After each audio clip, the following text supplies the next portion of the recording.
Sir আমার কাগজপত্র মেধা সবই ঠিক আছে, তাহলে আবার চাকরিটা কেন হইব না? কারণ তুমি মুক্তিযোদ্ধার নাতি বা বংশধর নয় তাই। কিন্তু মুক্তিযোদ্ধাদের নাতিরাই কেন চাকরি পাইব?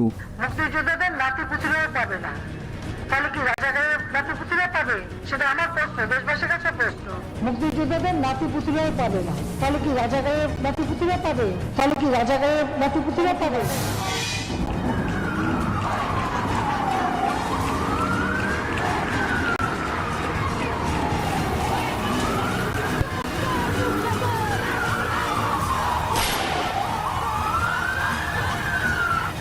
Breaking news. এদিকে বাংলাদেশের সকল স্থানে চলছে শিক্ষার্থীদের ও জনগণের এক দফা আন্দোলন। এটি ঠেকাতে সরকারের 5 কুকুর তথা পুলিশ নির্বোধ বিবেকে গুলি চালাচ্ছে।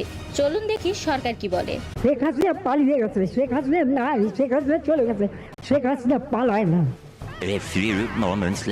আরে বাবা ওবায়দুল কাদের, তাড়াতাড়ি হেলিকপ্টার রেডি করো, আমার তো এখন পালাইতে হইব, দেশে আর থাকতে পারবো না, নইলে জনগণ আমারে জুতা দিয়ে পাশা লাল করে দিব।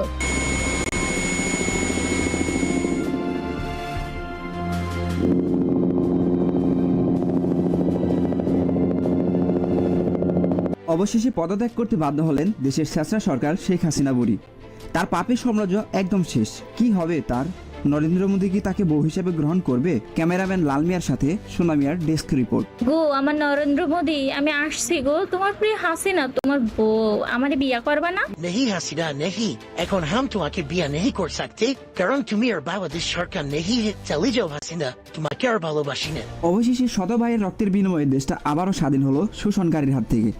তাই আমরা এখন বলতে পারি আমরা স্বাধীন বাংলাদেশের স্বাধীন মানুষ। আসসালামু আলাইকুম।